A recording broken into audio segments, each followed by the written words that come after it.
Do you want to know what makes Chicago great at 8? It's Taped with Rabbi Doug, Mondays at 8:30 p.m. on CAN TV 19. We're gonna see Rabbi Doug. We're gonna see Rabbi Doug. We're gonna see Rabbi Doug on your TV tonight. But Daddy, I want to watch Monday Night Football. Forget about Monday Night Football. There's no other thing we're gonna watch on Monday but Rabbi Doug. Yeah, Rabbi Doug on TV tonight. We're gonna see Rabbi Doug. Oh, everybody talk about Doug. Shalom and welcome to Taped with Rabbi Doug. We are here in Lincolnwood, Illinois. I'm here for part 3 with my dear friend, Rabbi Victor Weissberg, the Rabbi Emeritus of Temple Beth-El of Chicago, now of Northbrook. And we're here talking to him about his life. We've talked about the synagogue. We've talked about his growing up in Cleveland and how he ended up into HUC, into rabbinical school.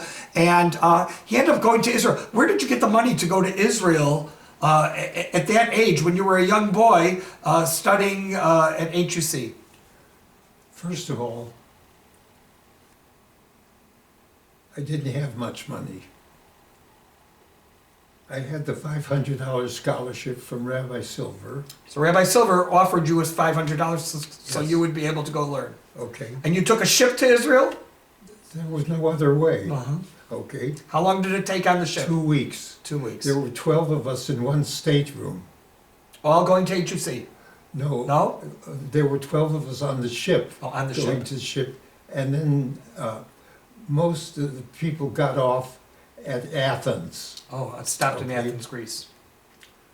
And what was left were the students, the Chevra, and a barber by the name of Yeshayahu Tzippas, okay? He was the cantor in Traverse City going back to Tel Aviv. And I didn't know anybody in Israel. Nobody, nada. So he said, "Who's going to meet you at the boat?" I said, "Nobody." He said, "You'll come home with me." The barber. And he lived in a one-room apartment plus a kitchen. So he takes me home, and I've got dysentery, okay, Oh boy. Oh boy. bad food.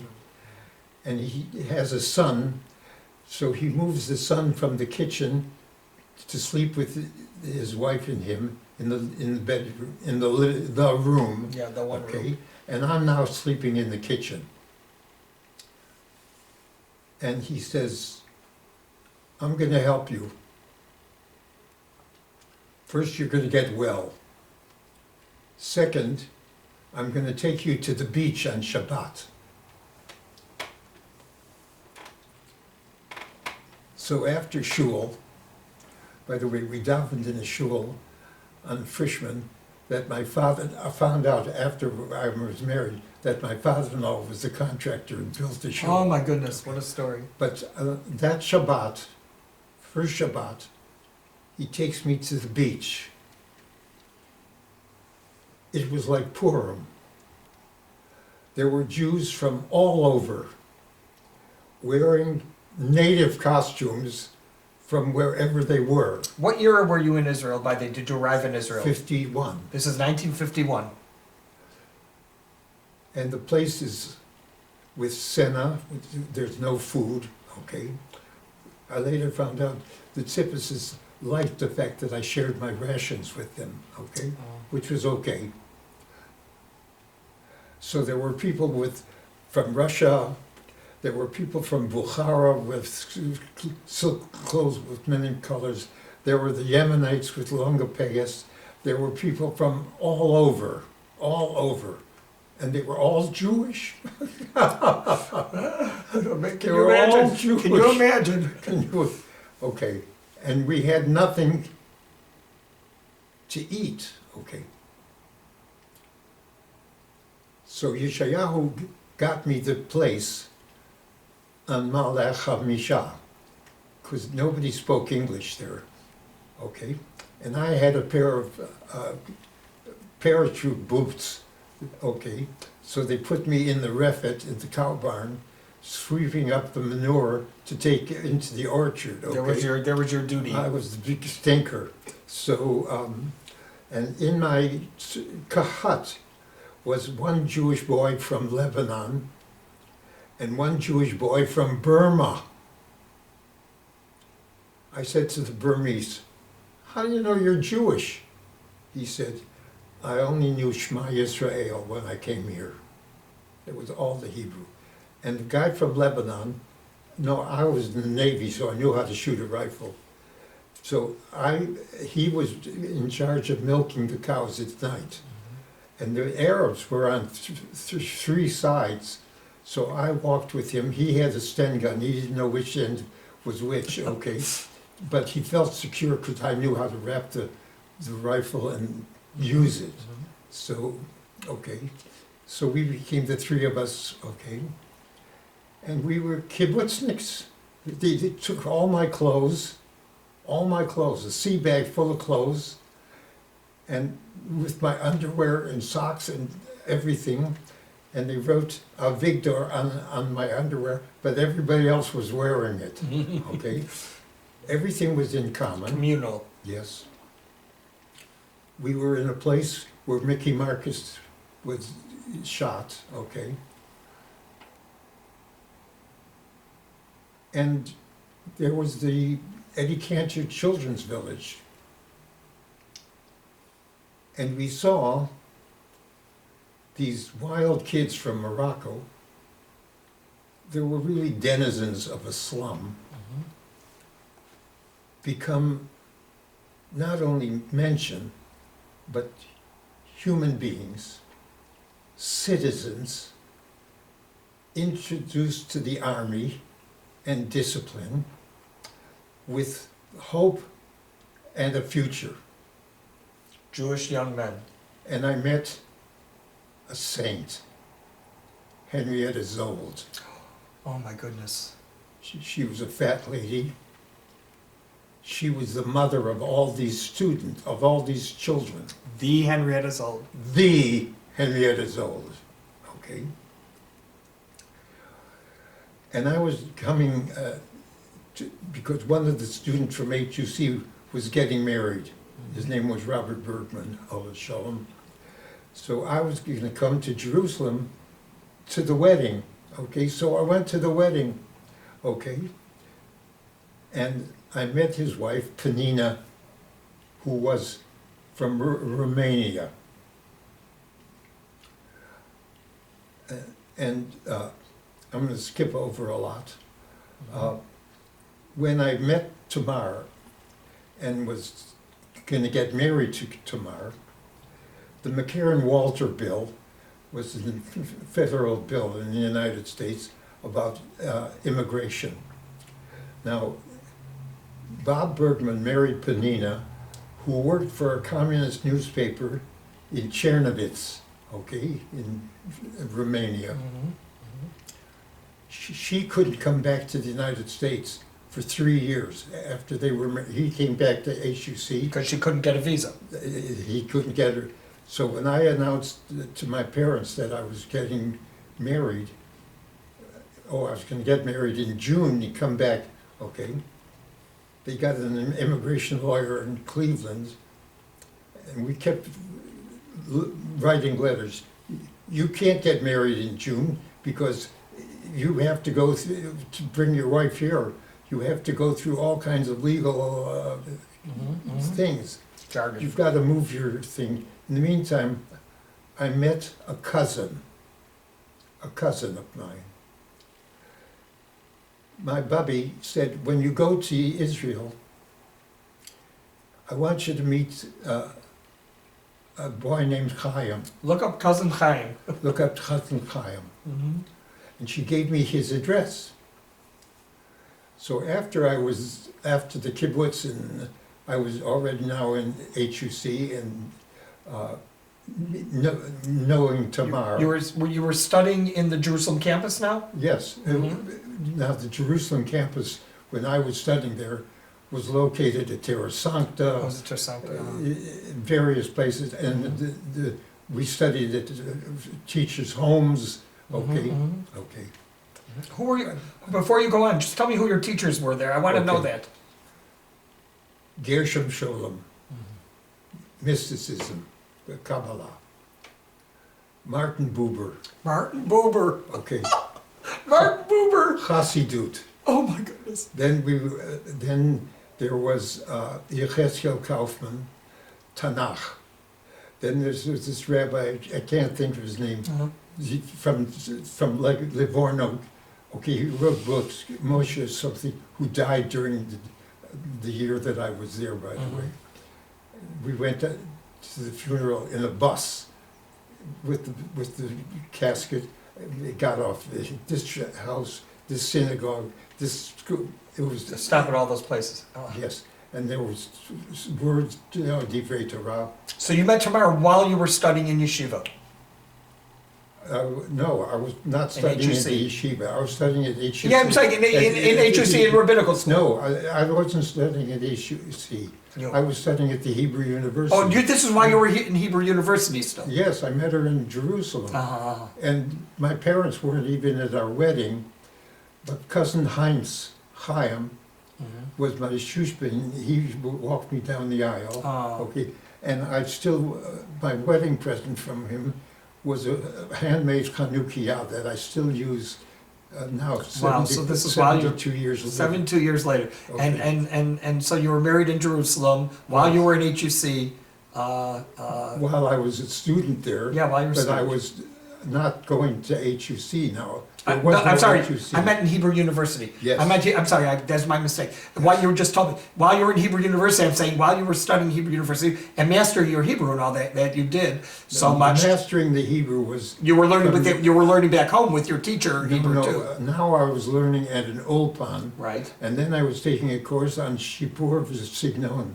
Okay, Halashon. Amazing, okay? amazing. Okay, then, I mean, it was all there. And by the way, I was Rabbi Hillel's secretary at the 23rd Zionist Congress, Wow. which was the first one in Jerusalem. Wow, wow. So, You had to be multilingual to be able to do it. now listen, the night that made my hair stand up, not fall off, but stand up, Rabbi Hillel Silver spoke at the Zionist Congress. Wow. Chaim Grada spoke in Yiddish, and somebody spoke in Hebrew, okay? Okay, all three languages were going on, okay? Now, I was also studying with the chief rabbi of Moscow. Wow. I lived in a basement apartment, he lived on the 5th floor, and he was married to a Tutsi, second. So she would go to the movies and she would say, go study with Rabbi. And he was saying, Abba Hillel, he's not even circumcised. He was so anti-reform, okay. So I didn't tell him I was a reform student. But Abba Hillel Silva's father was the rabbi of a little shul on Rehov Keren Kayemet, behind where I lived, okay. I lived on King George Street. So, and Tamar lived at the other end. Right in the heart of King George. Jerusalem. Yeah, Rehavia. So I lived at 52 and she lived at 30, okay? And we were married at 40 at the Yeshurun Synagogue. Oh, very nice. And my mother sent care packages, and my cousin Chaim was abandoned, listen to, I picked the word, by his father and mother who fled Poland, okay? They were my bubby's brother and sister-in-law, whom I knew very well, because my bubby she brought everybody from her family to America. And they all came to her house. And Heinz, his name was Chaim, married a wonderful girl, Hilda Levy, and she told me that if I could just give Heinz a pair of socks and say it was from his parents, it would mean so much because he didn't know anything about his parents. And they left him in Danzig. I was madder than hell at that uncle and aunt, by the way. I understand. I said to my bubby, you better not be at your house at any time when I'm there, because I'll really be upset. In fact, I said, I'll kill him. So, Chas v'shalom. Okay. and I was the sandik at his son's bris. Oh, how beautiful. Okay. He walked me down the aisle. Okay. Okay. I had. By the way, I just got to ask you, did the barber, was he able to come to your wedding? Was he alive still? I lost track of him. You lost track of him. Yeah. Okay, I was curious. Okay. So Chaim walked you down the aisle. Yes, because I was so occupied at the kibbutz. Okay, and then in Israel, I lived on Rehov Aza. Okay, right I know it well. The border. So I had these wonderful teachers, and we didn't meet at Hebrew University. There were no buildings. They were all on the east side of Jerusalem. Sure, it was okay? before the campus was built. Yeah, well, the old campus. Right. On Mount Scopus, but we were separated. You were built in different homes and So buildings. we went to Terra Sancta, where the National Library was, or we went to the rabbi's home to study Talmud, things like this. And I was studying a blue streak. I mean, Which you still do regularly. well, So you studied with them. It was an amazing experience, and you were into it. I was even cheating while studying, which I'll tell you the story. When I was at HUC, they said, you can't go to another school. You can be here studying, period. And the rabbi from South Africa, Moses Cyrus Weiler, came to HUC, and he's looking for students who would come to run the Jewish educational thing in South Africa. So I said to Marty Goldberg, Mottel, let's go to University of Cincinnati and get a master's in education, and we'll go to South Africa, where he promised us a wife, 2 servants, and happiness. So I met him in Jerusalem, and that's when apartheid was taking place in South Africa. Of course. But in the meantime, I got a master's in education, okay? Hebrew University? No, from the University of Cincinnati. Oh, this was back when you were in Nobody University knew of about it. It was a big secret. Masters of Education. Okay, It's all confusing, so many places. right. So I was studying 30 hours in classes a week, okay, between HUC and UC.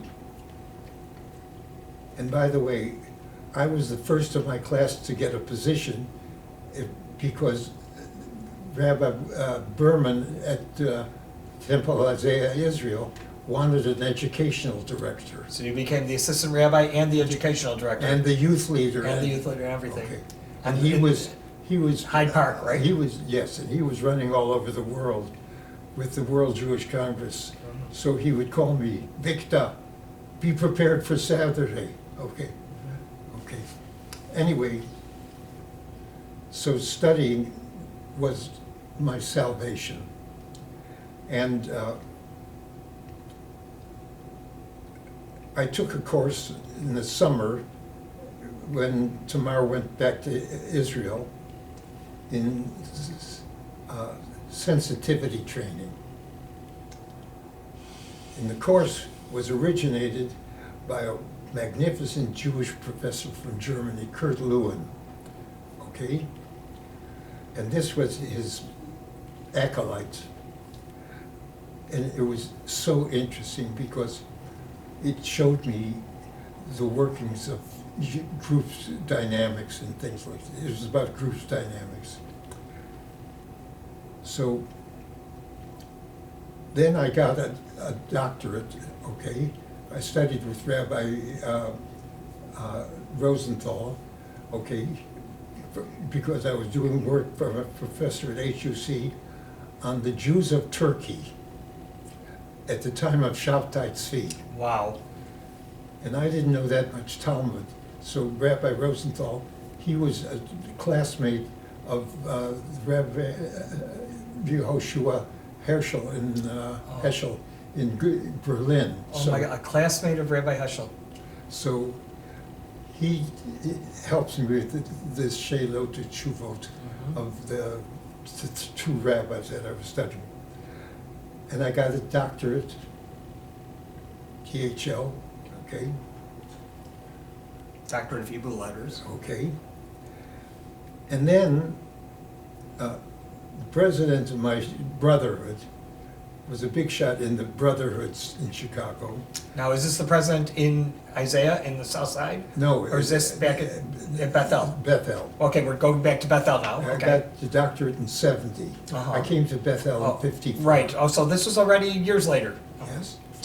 And Lifelong learner, as you have proven. so I get a folder, flyer from New York, from the American Foundation of Psychiatry and Religion. And I said, Tamar, they're giving a 6-week course in sensitivity training in New York. Come, we'll come to New York. You'll go to the museums, you'll go to the shows, and we'll have dinner together. She said, I don't want to go to New York. So I stayed in the hotel, and I would call her, hello, honey, how are you doing? Okay, I'm on Times Square. Hello, honey, I'm in Greenwich Village. I'm eating knishes. I'm in the streets. I'm eating this, that, and that. Come, and we'll have fun.